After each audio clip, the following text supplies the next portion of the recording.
오늘 제가 나눌 주제는 성도의 세 가지 영적 직업입니다. 이 말씀은 디모데후서 2장 1절에서 7절 말씀인데 함께 말씀 봉독하겠습니다. 내 아들아, 그러므로 너는 그리스도 예수 안에 있는 은혜 가운데서 강하고 또 내가 많은 증인 앞에서 내게 들은 바를 충성된 사람들에게 부탁하라. 그들이 또 다른 사람들을 가르칠 수 있으리라. 너는 그리스도 예수의 좋은 병사로 나와 함께 고난을 받으라.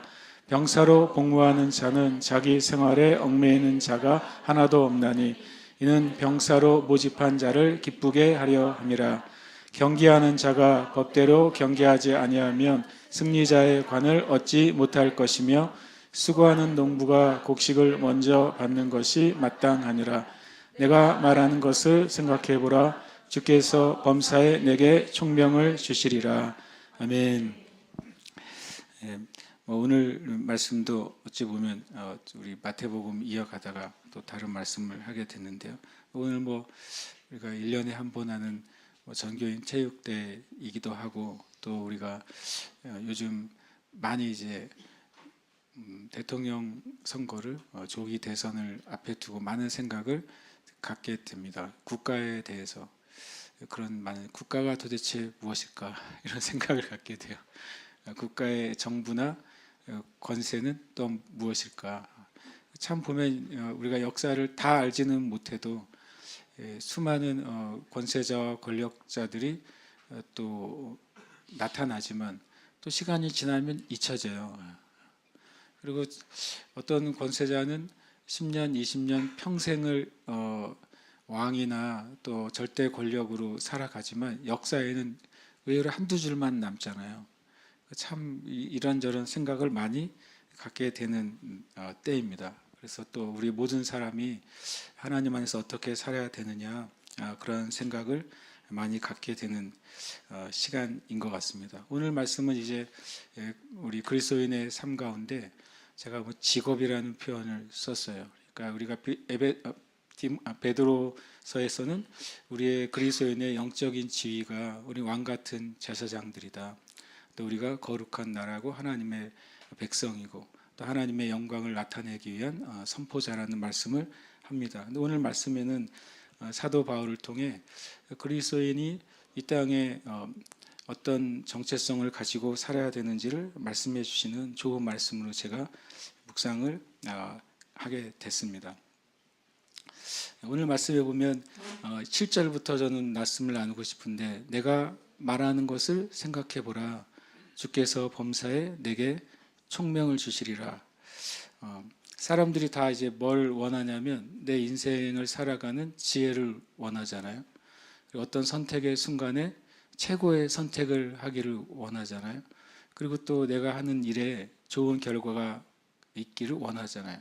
그것은 실은 우리가 어떤 삶에 대한 총명을 가지고 있는 것에 대한 결과들입니다. 실은 어떤 일을 하든 영적인 일을 하든 때로는 육체적인 일을 하든 그 사람이 지혜로우면 그 결과가 좋게 돼요. 탁월하게 돼요. 그러나 똑같은 도구와 똑같은 환경과 똑같은 시간이 주어져도 표현 죄송하지만 미련한 사람은 똑같은 것이 주어져도 결과는 엉망이 돼요. 결국 우리의 인생에 진짜 필요한 게 무엇이냐면 총명입니다. 여기 영어로 understanding이라고 되어 있잖아요. 내 자신에 대해서 내가 어떻게 이해하느냐, 그리고 내가 살아가는 환경에 대해서 어떻게 이해하느냐, 나에게 맡겨진 과제에 대해서 어떻게 이해하느냐, 그리고 내 미래에 대해서 어떻게 이해하느냐, 이 모든 것이 실은 이 understanding이라는 단어 안에, 총명 안에 실은 다 들어있어요.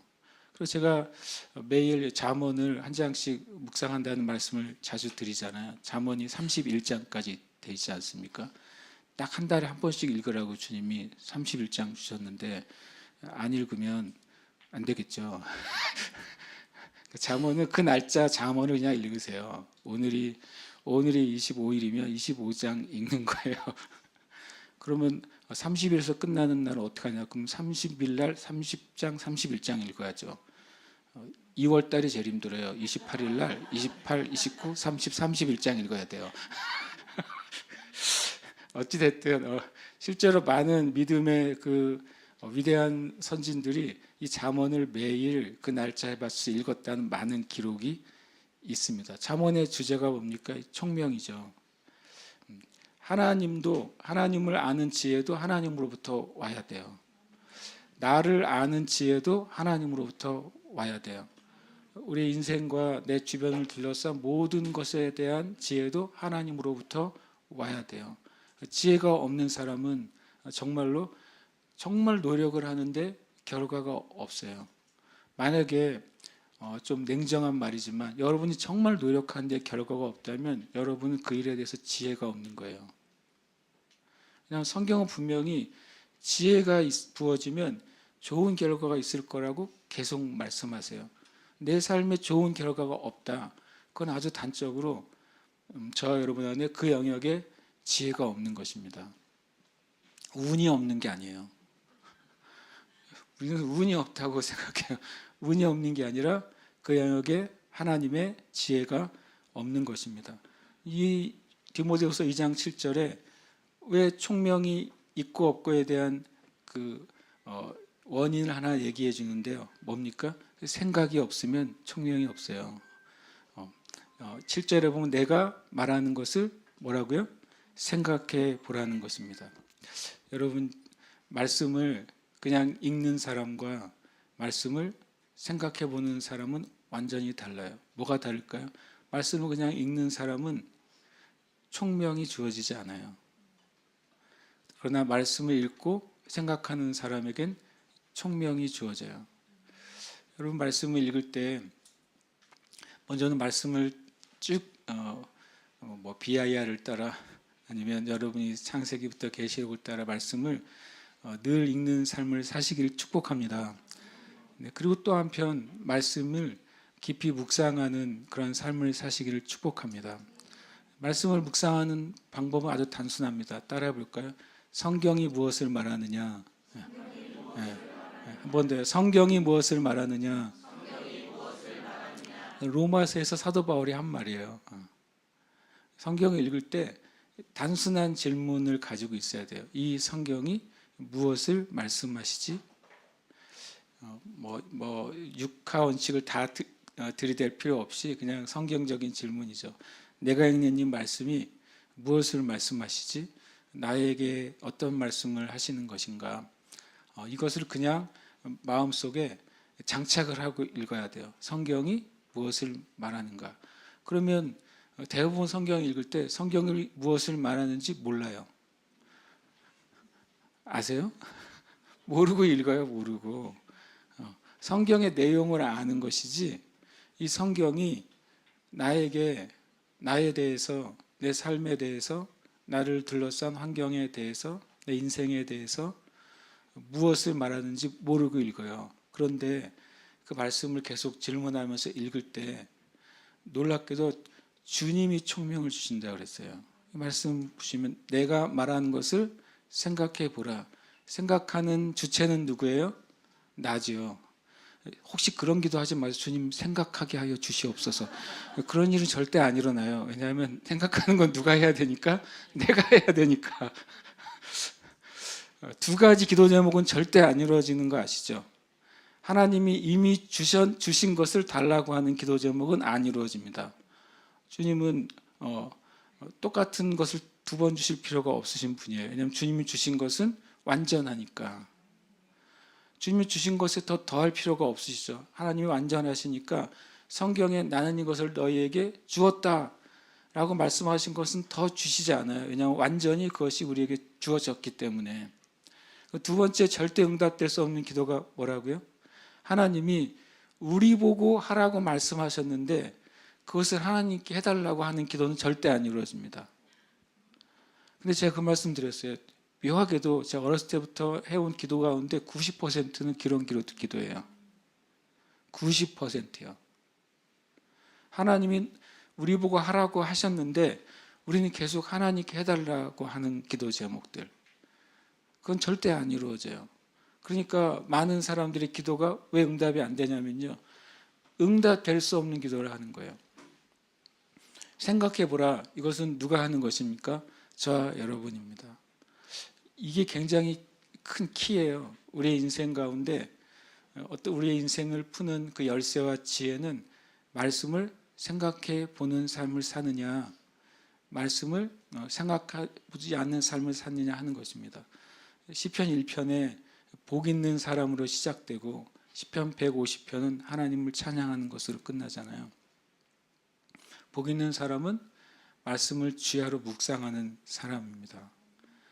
아주 단순합니다. 진짜 주야로. 내 마음속에 말씀이 살아있는 사람, 그래서 그 말씀이 무엇을 말씀하는지를 생각하는 사람에게는 그걸 내가 생각만 한다고 된다고요? 라고 말할지 모르겠어요. 그러나 성경은 말해요. 너는 생각을 하고 말씀에 대해서 계속 묵상을 하고 말씀을 기억하고 말씀을 붙잡으면 총명은 누가 주신다고요? 이것은 주께서라고 말씀하셨어요. 주께서 범사에 너에게 총명을 주시리라. 주님이 주시는 것입니다. 우리가 하는 부분은 앞부분을 하면 돼요. 뒷부분은 주님이 주세요. 어떨 때는 정말 마치 빛처럼 어떤 지혜가 떠오를 수도 있어요. 어떨 때는 스며들듯이 내 삶에 대한 이해가 나에게 생길 수도 있어요. 어쨌든 하나님은 하나님의 합당한 통로로 우리에게 총명을 주시고 그것을 통해 우리의 삶에 열매를 주시는 줄 믿습니다. 그러니까 7절에 1절부터 7절까지 말씀하시고 내가 말하는 것을 생각해 봐라. 그러면 모든 일에 너에게 지혜를 주실 것이다. 그러면 도대체 앞에 있는 말이 뭘까요? 그게 궁금하잖아요. 첫 번째, 내 아들아, 그러므로 너는 그리스도 예수 안에는 은혜 가운데서 강하고. 여기서 그냥 한 가지 질문이 생기는 거죠. 그리스도 예수 안에는 은혜가 무엇이지? 이렇게 느끼는 것이죠. 주님의 그리스도 예수 안에는 은혜를 내가 알면 나는 그 안에 있으면 어떻게 돼요? 강하게 된다고 말씀하셨어요. 바로 예수 그리스도 안에는 은혜는 우리를 강하게 하시는 은혜인 줄 믿습니다. 근데 의외로 예수님 믿는 사람들이 은혜를 받으면 약해져요. 겸손이라는 명목 안에 굉장히 수동적이 되고 나는 아무것도 못해요 이러고 이제 주님이 하세요 이러고 이런 태도를 취해요. 예수 잘 믿는 사람들 어떤 이미지를 가지고 있냐면 그냥 조용하고 있는 것 같은데 없고 실제로 없기도 하고 뭐 이런 모습이 보여져요. 아닙니다. 여기 써 있으면 그리스도 예수의 은혜를 만난 사람은 어떻게 된다고요? 강하게 된다고 말했어요. 여러분, 예수 믿는 사람들은 강한 자들입니다. 성령은 승리의 영이십니다. 세상을 이기는 승리가 무엇이냐? 믿음이 우리를 승리하게 합니다. 그러니까 믿음의 영을 가진 사람은 승리의 영을 가진 사람이에요. 그러니까 믿는 자는 그래서 승리의 영을 가졌는지 안 가졌느냐는 뭘로 알 수 있다고요? 승리의 말을 하느냐 그렇지 않느냐인 것입니다. 패배의 영을 가진 사람은 패배의 말들을 계속하는 것입니다. 시기의 영을 가진 사람은 시기하는 말들을 계속하는 것입니다. 왜냐하면 우리의 말은 어디서 나오니까요? 마음에서 나와요. 마음은 우리의 영의 상태가 입으로 나오니까 죽음의 영에 사로잡힌 사람은 죽음의 말을 하는 것입니다. 실패의 영에 사로잡힌 사람은 실패의 말을 하는 것입니다. 그래서 우리는 말을 통해 그 사람의 또 우리 자신의 영적인 상태를 실은 우리는 미루어 알 수 있습니다. 우리 분명히 이것을 붙잡아야 돼요. 너는 그리스도 예수 안에는 은혜 가운데서 강하고. 제가 이 7절에 아까 1장 7절을 말할 때 중요한 말을 했어요. 뭐냐면 응답될 수 없는 기도가 뭐라고요? 주님 우리 보고 하라고 한 것을 우리가 해달라고 하는 경우, 주님 우리를 강하게 하여 주시옵소서, 안 됩니다. 이 말 되는 거 아니에요? 맞아요. 근데 표현을 잘 보시면 그 말이 틀린 말은 아니지만 너는 그리스도 예수 안의 은혜 가운데서 강하게 되라 이렇게 말하고 있어요. 강하게 되라. 누가? 네가. 좀 이제 이게 패러다임이 바뀌는 게 쉽지가 않습니다. 이 말씀을 한번 같이 읽어보겠습니다. 시작. 끝으로 너희가 주 안에서와 그 힘의 능력으로 강건하여지고 마귀의 관계를 능히 대적하기 위하여 하나님의 전신갑주를 입으라. 아멘. 이렇게 기도하지 말라는 거예요. 주님, 제가 강해지게 주시옵소서. 주님, 마귀를 대적하게 하여 주시옵소서. 주님, 전신갑주를 입혀 주시옵소서. 절대 응답될 수 없는 기도라는 말이에요. 되게 웃음이 나오잖아요. 이렇게 말하면. 근데 이렇게 기도해 왔어요. 교회가. 여기 이 말씀을 제가 말한 개념으로 보시면 누가 강해지는 것입니까? 놀랍게도 내가요. 그럼 믿음은 하나님께 맡기는 거 아니에요? 내가 하는 것은 믿음이 아니잖아요. 그것과 우리는 구별을 해야 돼요. 하나님 없이 내 의지, 내 스스로 하는 것은 믿음이 아니죠. 그러나 하나님 안에서 내가 믿음으로 서는 것이 믿음입니다. 마귀의 관계를 능히 대적합니다. 누가 대적합니까? 내가 대적합니다. 누가 대적합니까? 내가요. 이 말에 우리가 선뜻 대답을 못해요. 마귀의 관계를 누가 대적해요? 너희라고 말했잖아요. 너희가 강건하여지고 너희가 대적하는 거예요. 그럼 그것을 위해서 뭐가 필요하다고요? 전신갑주가 필요한 것입니다. 전신갑주를 입는 것도 누가 입습니까? 내가 입습니다. 그럼 하나님이 하시는 일 하나도 없네요. 누가? 이게 믿음의 삶에 대한 오해예요. 우리가요. 하나님은 우리가 믿음으로 살 수 있도록, 우리가 거룩하게 살 수 있도록, 우리가 승리하는 삶을 살 수 있도록 모든 걸 뭐 주셨어요? 다 갖춰주셨다는 거예요. 모든 것을 다 갖춰주셨어요. 우리가 영혼의 구원을 위해서 예수 그리스도의 구원이 완성이 됐습니까? 네, 완성이 된 것입니다. 주님이 지금 구원하시기 위해 십자가에 못 박혀 죽이시는 것이 아니잖아요. 주님 단 한 번 영원한 완전한 제사를 드리셔서 모든 인류를 위한 구원의 사역을 어떻게 하셨습니까? 끝내셨어요. 그러니까 구원을 어떻게 해요? 받는 것입니다. 주님이 끝내셨기 때문에 받는 것입니다. 성령의 세례를 뭐라고 말합니까? 받는다고 말하고 있습니다. 이미 하나님께서 오순절을 통해 성령님이 이 땅 가운데 임하시도록 하셨어요. 성령님이 임하여 계시죠. 그것을 뭐합니까? 믿음으로 받는 거예요. 마찬가지로 마귀를 대적하는 권능도 믿는 자에게 이미 어떻게 했습니까? 주신 것입니다. 믿는 자에겐 이런 표적이 따르리니 라고 말하고 그 가운데 뭐가 있습니까? 너희가 내 이름으로 귀신을 쫓아내며. 누가 쫓아내며? 너희가. 이미 주님이 끝내셨는데 이 개념이 바뀌지가 않아요. 교회가. 너희가 쫓아내며 라고 주님이 여러 번 성경에 써 있어도 주님 마귀를 쫓아내 주시옵소서라고 계속 기도하는 겁니다. 계속. 예수님은 계속 마가복음 16장을 이 프랭카드 들고 계세요. 우리가 기도하는 기도 장소에 저 뒤에 프랭카드를 들고 있어요. 몇 분 남았습니다가 아니라 너희가 쫓아내며 우리가 함께 마귀가 떠나가도록 기도합시다. 그럼 주님 쫓아내 주시옵소서 기도할 때 주님이 프랭카드 들고 서 있어요. 너희가. 이건 실은 굉장히 심각한 교회의 에너지 낭비예요. 주님이 주신 것을 계속 달라고 하는 기도예요. 전신갑주가 결국에는 말씀으로 무장되는 것입니다. 우리의 생각이든 우리의 감정의 영역이든 우리의 모든 삶의 영역이든 나의 걸음이든 말씀 안에서 나의 모든 삶이 준비되는 것, 그것은 전신갑주를 입는 것이죠. 그리고 전신갑주를 입고 나서 하는 일이 기도하는 일이라고 에베소 6장은 말씀하고 있어요. 기도가 씨름인 것입니다. 기도가. 믿음의 기도가 마귀를 대적하는 씨름이라고 에베소 6장은 말씀하세요. 기도도 누가 합니까? 내가 하는 것입니다. 하나님 나를 위해 기도해 주시옵소서 이런 기도는 안 하시겠죠. 그래서 한국교회에서 제일 좋아하는 찬양이 내가 보기에는 되게 답이 없는 찬양이라고 제가 말씀드렸어요. 누군가 널 위하여 누군가 기도하네.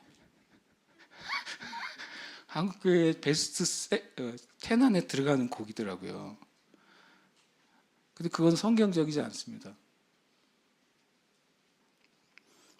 물론 믿는 부모님이 믿는 자녀를 위해 기도하는 것은 당연하죠.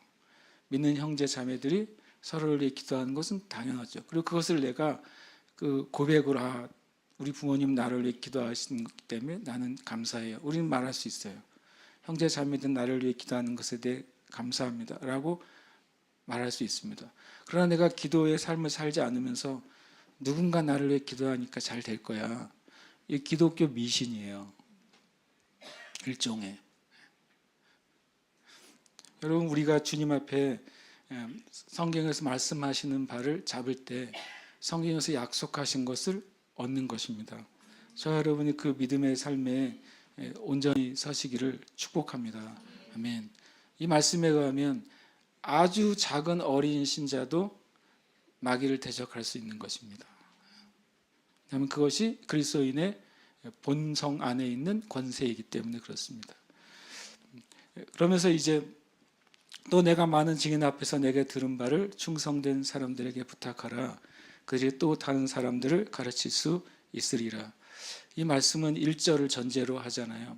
그 말은 뭐냐면 예수 그리스도의 은혜, 성경에서 예수님을 통해 우리에게 주셨다고 말씀하시는 구원의 은혜, 성경에서 예수 그리스도를 통해서 우리에게 주신 믿는 자의 권세의 은혜, 성경에서 예수 그리스도를 통해 우리에게 주셨다고 말씀하시는 모든 삶에 있어서 자유와 해방의 은혜 안에 있는 사람들이 뭘 할 수 있는 것입니까?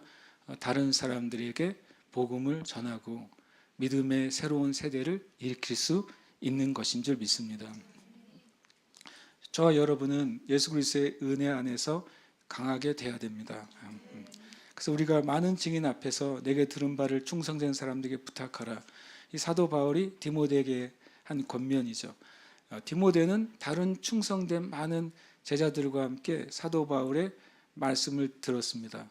같은 메시지가 예수님으로부터 바울에게 오고 바울에게서 디모데와 같이 함께 말씀을 들은 사람들에게 전달이 됐습니다.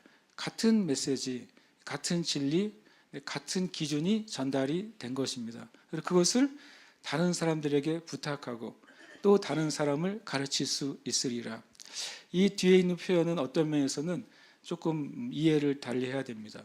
너는 충성된 사람들에게 부탁을 하는데 그 충성된 사람들은 다른 사람을 가르칠 수 있는 사람들에게 부탁하라는 것입니다.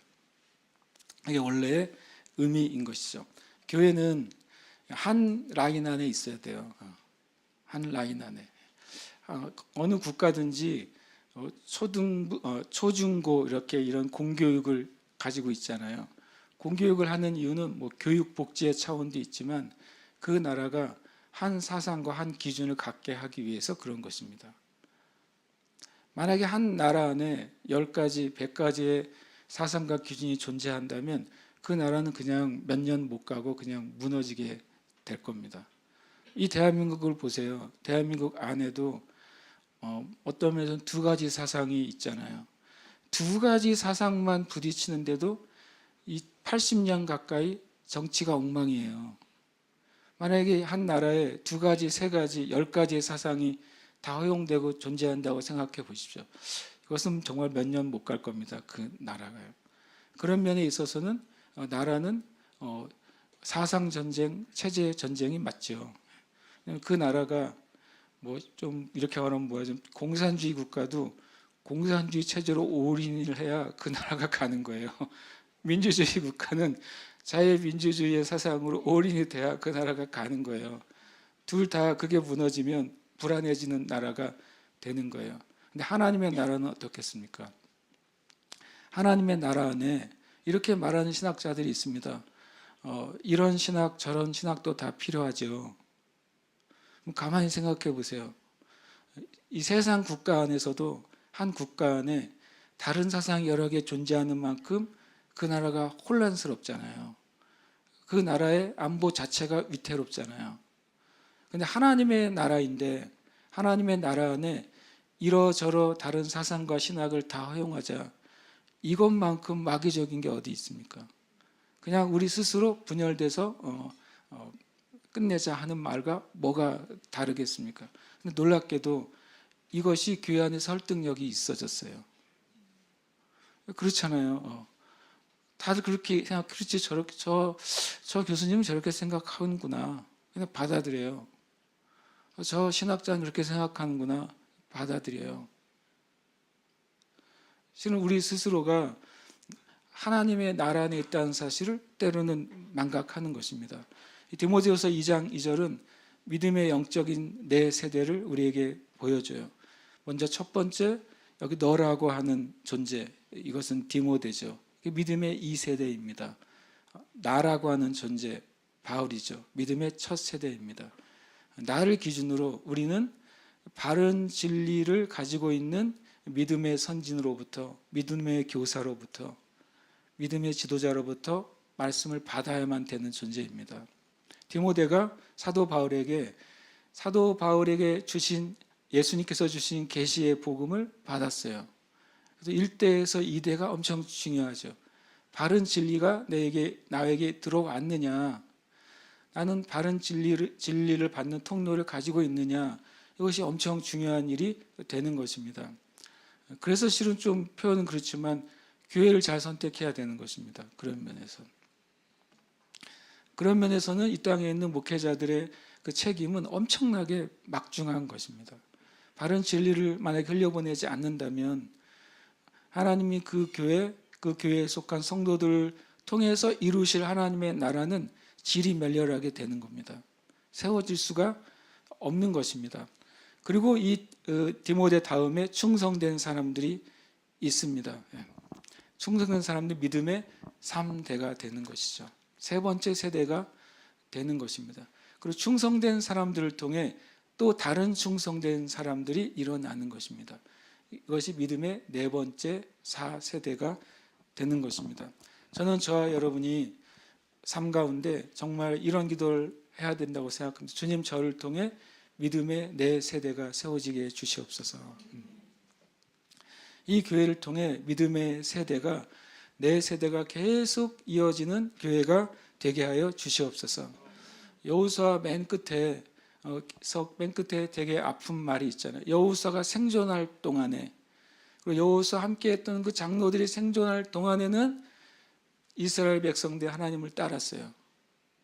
여호수아도 죽고 여호수아와 함께 그 놀라운 위대한 믿음의 싸움을 싸웠던 장로들이 죽은 다음에 그 다음에 뭐가 시작됩니까? 사사기가 시작되는 거예요. 모세가 1대잖아요.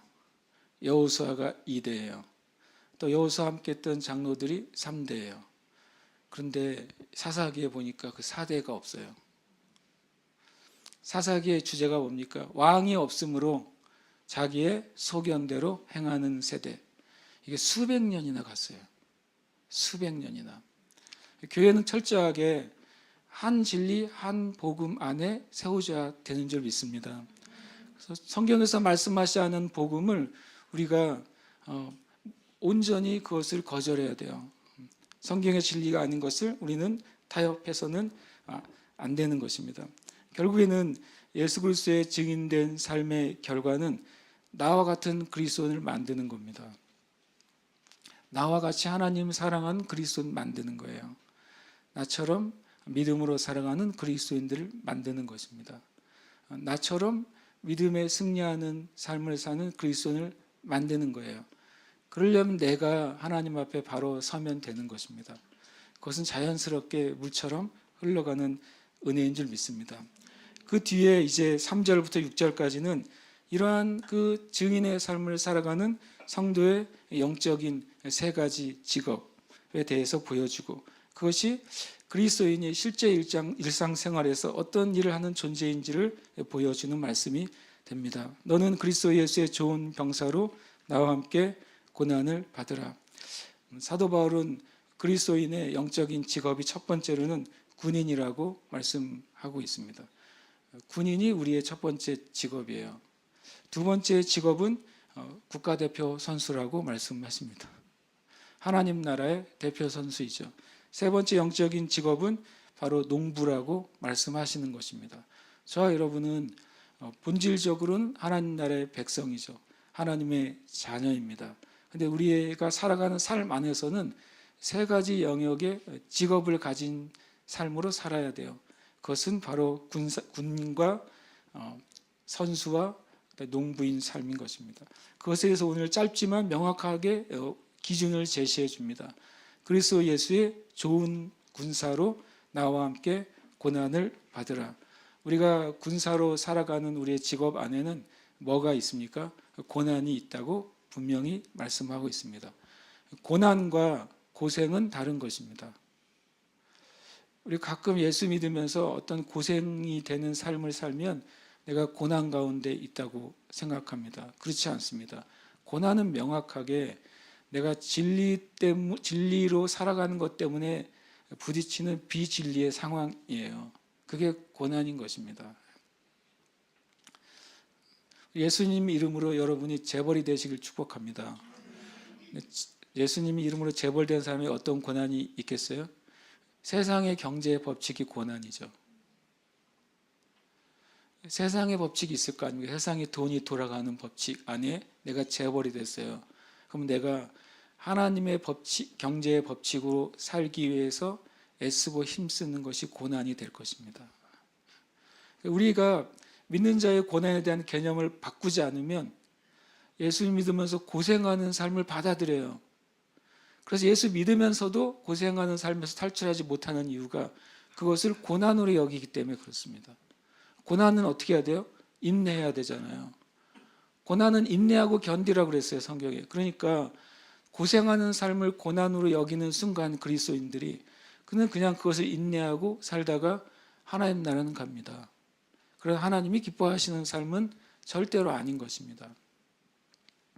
어떤 분이 나에게 예수 믿는 사람이 부자가 되는 것은 성경이 금하는 거라고 말하더라고요.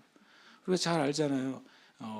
부가 죄가 아니에요. 부가 죄의 근원이 아니라 물질을 사랑하는 마음이 죄의 근원이라고 성경은 말씀하시고, 우리가 믿는 자들에게 있는 그 믿음의 조상들이 다 뭐예요? 엄청난 갑부들이었잖아요. 아브라함 엄청난 부자였어요. 맞습니까? 예. 그랄 왕이 와가지고 우리보다 네가 더 부자야 그랬어요. 왕이 그렇게 말했어요. 이삭한테도 그랬잖아요. 우리보다 네가 더 강해 이렇게 말했어요. 이삭은 또 한 방에 100배를 얻어요. 주식을 투자하는데 100배가 뛰는 경우는 없을 거 아니에요. 한 번에. 그럼 아마 잡혀갈 거예요. 내부 거래로. 성경이 믿음의 조상이라고 말하는 첫 번째 믿음의 조상들을 보면 세속적으로 보면 엄청난 거부들이었던 겁니다. 근데 그들에게 고난이 있었습니까? 고난이 있었죠. 하나님을 예배하고 섬기는 삶 때문에 오는 고난이 있었어요. 믿음의 기준으로 살아가려고 하는 것 때문에 있는 고난이 있었어요. 전쟁에서 승리하고 돌아왔을 때 소돔 왕이 뭐라고 거래를 하잖아요. 모든 물품은 네가 가지고 사람 나에게 달라. 굉장한 딜이죠. 그런데 아브라함이 뭐라고 합니까? 나는 신발끈 하나도 너에게서 안 받을 거라고 말했어요. 이게 고난입니다. 그게 고난이라고요? 고난이죠. 엄청난 손해를 감수했는데요.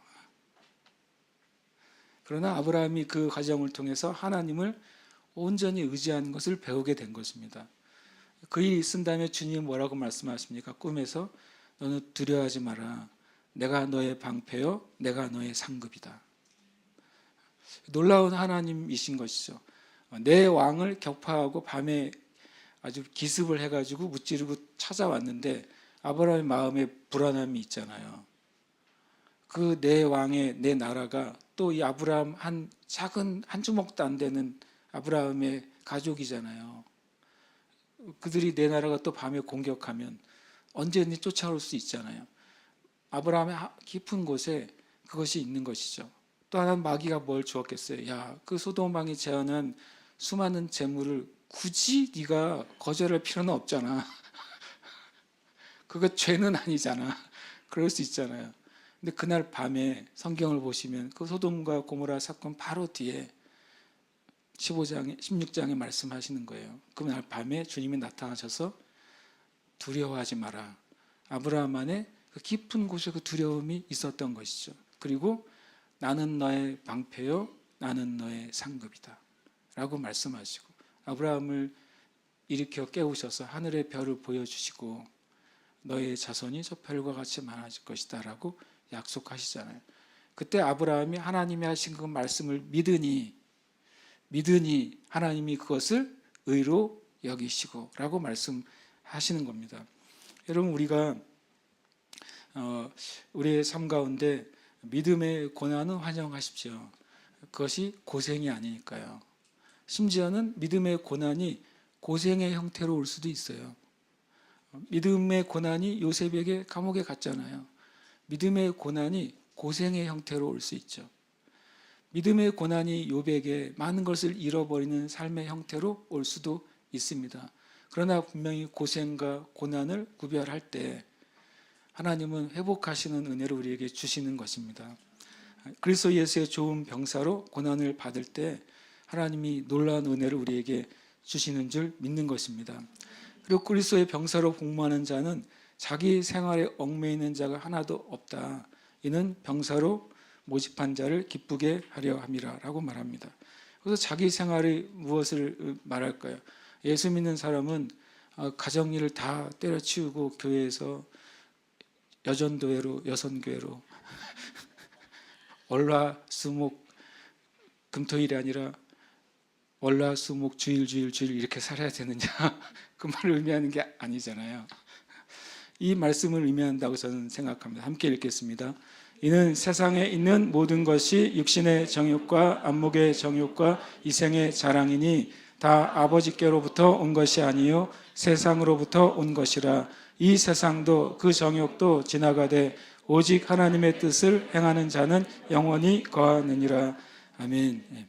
세상에 있는 모든 것, 세상으로부터 온 것을 가지고 살아가는 것, 세상과 관계 있는 것을 가지고 병사로 살아가는 것은 불법이란 말입니다. 군대에서 나라에서 지급하는 군용 물품이 있고 자기 폼을 하려고 싸제 물품을 사가지고 와서 사용하는 경우가 있어요. 그러나 군용 물품, 국가에서 주는 그 군용 물품이 실제로 전쟁에서는, 전투에서는 필요한 것입니다. 많은 그리스도인들이 하나님의 군대로 살아가면서 이 세상으로부터 오는 것, 또 세상에 있는 것을 가지고 믿음으로 살려고 하니까 정말 어려운 것입니다. 맞지 않은 옷으로 살아가는 것입니다. 이 병사는 이 두 가지를 버려야 돼요.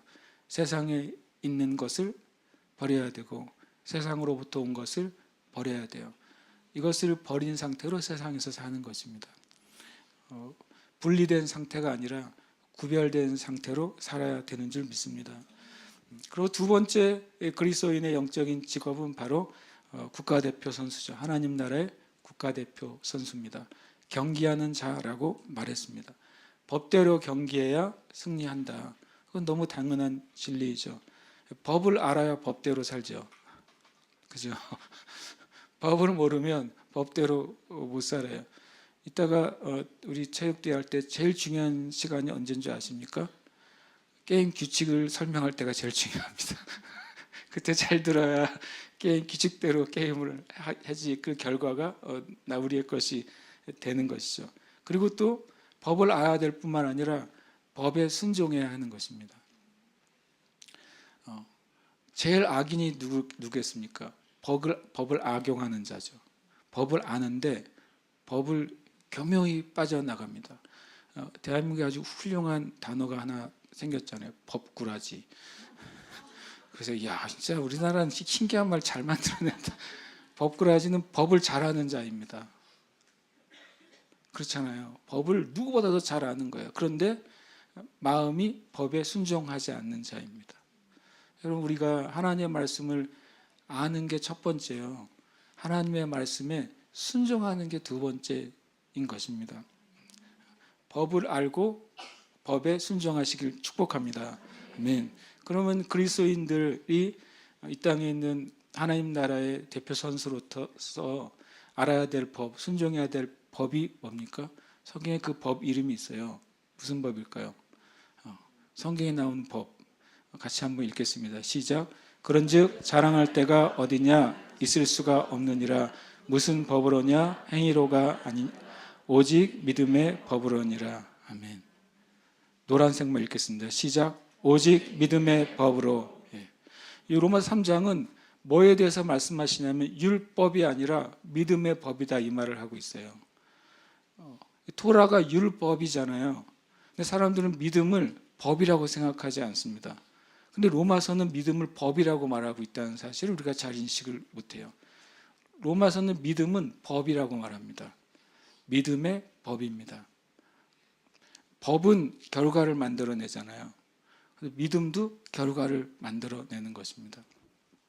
저 여러분이 이 하나님 나라의 영적인 선수로서 지켜야 될 법, 그리고 순종해야 될 법은 믿음의 법칙입니다. 이 믿음의 법칙 밖에 그리스도인이 있을 때 선수 자격이 박탈돼요. 믿음의 법칙 밖에서 얻은 일들은 나중에 그것이 뭐가 돼요? 무효가 돼요. 여러분과 제가 믿음의 법칙 안에 온전히 있기를 축복합니다. 믿음의 법칙을 좀 잘 공부하려면 히브리서 11장을 자주 묵상을 하세요. 그것을 통해 내가 알아야 되고 내가 지켜야 될 믿음의 법칙이 무엇이구나 라는 사실을 우리가 알게 되는 것입니다. 성도의 법은 믿음의 법이다. 이것은 굉장히 중요한 진리가 되는 것입니다. 세 번째 그리스도인의 영적인 직업은 바로 농부인 것이죠. 농부라고 하면 정확하지가 않아요. 수고하는 농부라고 성경은 말씀하고 있습니다. 수고하는 농부는 어떤 자냐면 바로 농부라고 다 농부가 아니다라고 말하는 것이죠. 수고하는 농부는 자기가 심는 씨앗에 대해서 아는 사람입니다. 저는 씨앗을 보고 이게 어느 씨앗인지 모르지만 실제 농사를 하는 분들은 씨앗을 펼쳐놓으면 이것이 수박씨, 이것이 참외씨 볼 거 아닙니까? 저는 몰라요. 그러나 농부는 아는 것이죠. 농부는 명확하게 씨에 대해서 아는 농부여야 됩니다. 우리가 하나님 나라의 농부로 살아가고 하나님 나라의 열매를 얻으려면 우리가 뿌리는 씨, 말씀에 대해서 진짜 알아야 됩니다. 그런데 생각보다 잘 모르고 또 하나는 잘 알려고 하지 않습니다. 그리고 그게 아는 순간 마치 현금처럼 바뀌어지는 것이 아니니까 그 말씀을 아는 수고를 갖는 것이 자꾸자꾸 수고가 떨어져요. 우리가 공동체 안에서 또 주님의 몸 안에서 말씀을 계속해서 가르치고 배우고 익혀야 될 이유가 있다면 바로 그런 부분인 것이죠. 또 바른 농부는 땅에 대해서 아는 농부여야 합니다. 모래에다가 좋은 씨앗을 아무리 심은들 무슨 소용이 있겠습니까? 참된 농부는 땅에 대해서 이해를 해야 돼요. 땅에 대해서, 땅은 1차적으로 사람의 영혼입니다. 사람의 영혼에 대해서 이해해야 합니다. 그리고 하나님께 그 은혜를 구해야 돼요. 사람의 그 깊은 것을 끌어내는 사람이 지혜로운 사람이라고 말씀하셨어요. 그래서 우리가 사람을 육으로 상대하지 않고 영으로 상대할 때 우리는 사람에 대해서 이해하게 되는 것입니다. 우리의 감정이나 우리의 오감은 사람을 영으로 상대하는 것을 지극히 방해합니다. 우리가 성령 안에 있을 때 성령 충만하기를 간구하고 성령 안에서 기도할 때 우리는 사람을 오감이나 나의 감정의 상태로 상대하지 않고 심령으로 사람을 대할 수 있게 됩니다. 심령으로 사람을 대할 수 있을 때만 그 사람을 잘 분별할 수 있게 되고 정말 도와주는 것이 무엇인지 알게 되는 것입니다. 그리고 농부는 날씨와 환경에 대해서 아는 자가 좋은 농부인 것이죠. 하나님의 때, 하나님의 계획, 하나님의 목적을 이해하는 것입니다. 그렇게 될 때 우리가 말 그대로 헛수고하는 농부가 안 되는 거예요. 우리가 많은 것이 제일 힘들 때가 내가 무엇인가를 했는데 헛수고했다고 느낄 때가 아닙니까? 그러나 이 바른 농부는, 수고하는 농부는 날씨와 환경에 대해서 아는 것처럼 우리는 하나님의 계획과 목적을 알아야 됩니다. 하나님의 계획과 목적은 성경은 오직 성령님을 통해 우리에게 주어진다고 말씀하십니다. 성령님은 하나님의 깊은 것까지도 아시는 분이시기 때문에 저와 여러분이 성령 안에서 성령으로 깨어 기도할 때 우리는 하나님의 계획과 목적을 발견하게 되는 것입니다. 그리고 중요한 것은 이 수고하는 농부는 왜 수고합니까? 왜 수고해요? 수고하는 땀 흘림이 너무 즐거워서. 우리가 피트니스 센터에 가면 땀 흘리는 게 즐거워서 운동하는 사람들이 있잖아요. 그분들도 뭔가 뭐 때문에 즐거워합니까? 실은 자신의 몸의 변화를 기대하니까 즐거워하잖아요.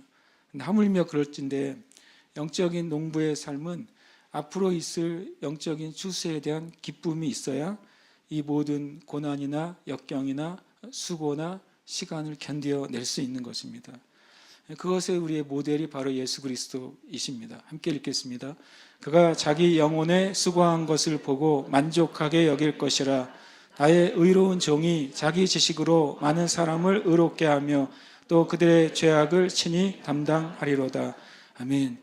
이사야 53장은 예수 그리스도에 대한 구원의 역사를 놀랍게 예언한 말씀입니다. 그 결론이 뭐냐면 그가 그 고난받는 종이 자기의 죄 때문에 아니라 모든 사람의 죄 때문에 피 흘리고 채찍에 맞고 죽는 그 종이 왜 그 일을 행하느냐 이유를 말씀해 줘요. 뭐라고 말합니까? 자기 영혼에 수고한 것을 보고. 이 십자가의 죽음은 영혼의 수고였다는 것입니다. 우리가 보기엔 육신에 십자가에 찢기고 못 박히고 피 흘려서 육신이 죽었지만 예수님의 십자가에 죽으신 그 사건은 영혼의 수고였어요. 영적으로 죽은 모든 인류를 구원하고 살리기 위한 주님의 희생과 수고였던 것입니다. 근데 예수님께서 그 영혼의 수고를 보고 뭐라고요? 만족하게 여길 것이라. 이 수고한 것은 그 결과를 실은 말씀하고 있습니다. 예수님이 십자가에서 영혼의 수고, 모든 인류의 죄를 제거하시고 모든 인류를 구원하시는 수고의 결과가 뭡니까? 저와 여러분인 것입니다. 저와 여러분이 예수님이 십자가를 지게 한 그 근원이었어요. 저와 여러분이 죽지 않고 심판받지 않고 죄로 말미암아 저주 가운데 살지 않고 믿음 안에서 살게 되는 것을 주님이 보시고 만족하게 여기셨어요. 그래서 그 십자가의 고난과 죽음을 감당하기를 기뻐하셨다고 성경은 말씀하십니다. 여러분 우리가 믿는 자로서 군인으로서 주님의 선수로서 이 땅에 주님께서 말씀을 뿌리고 거두라고 하시는 농부로서 살아갈 때 이 눈이 열리시길 축복합니다.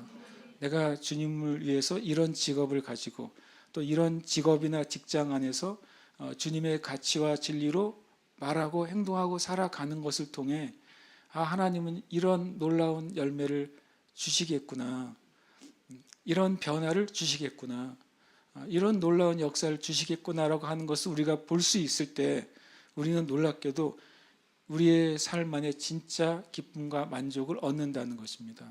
그것이 그리스도인의 놀라운 삶의 비밀이 되는 줄 믿습니다.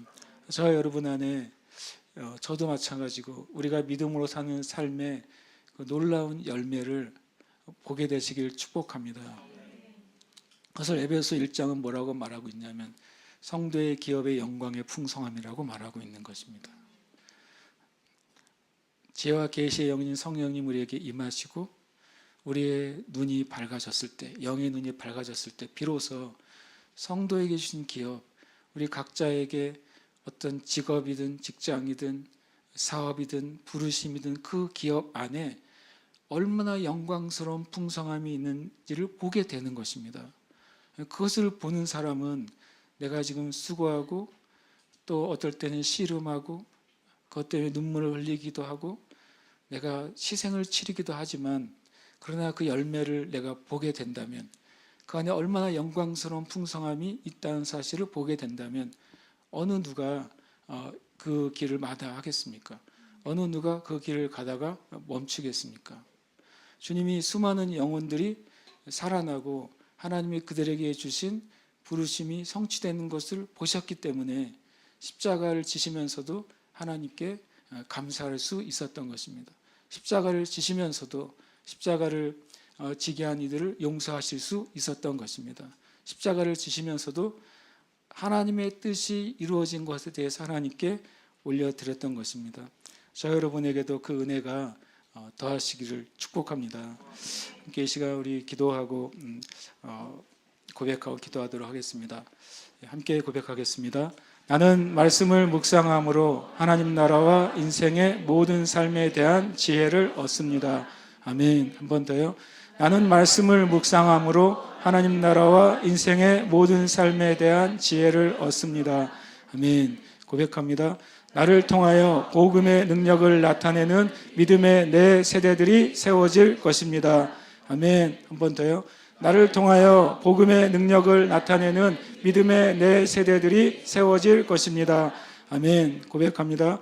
나는 믿음의 군사로, 믿음의 선수로, 믿음의 농부로서 사는 증인의 삶을 삽니다. 아멘. 한 번 더요. 나는 믿음의 군사로, 믿음의 선수로, 믿음의 농부로서 사는 증인의 삶을 삽니다. 아멘. 나에다 우리의 이름을 넣어서 고백하고, 주님, 오늘 말씀처럼 저는 이미 예수님 안에서 군사입니다. 저는 믿음의 선수입니다. 저는 농부입니다. 그래서 이기는 군사가 될 것이고, 저는 영광의 멸관을 얻는 선수가 될 것이며, 하나님 나라의 놀라운 그 열매를 취하는 자가 될 것입니다. 믿음으로 고백하고 선포하시기를 축복합니다. 함께 읽고 고백하겠습니다. 공령은 말씀을 묵상함으로 하나님 나라와 인생의 모든 삶에 대한 지혜를 얻습니다. 웅령이는 통하여 복음의 능력을 나타내는 믿음의 내 세대들이 세워질 것입니다. 웅령이는 믿음의 군사로, 믿음의 선수로, 믿음의 농부로서 사는 증인의 삶을 삽니다. 아멘.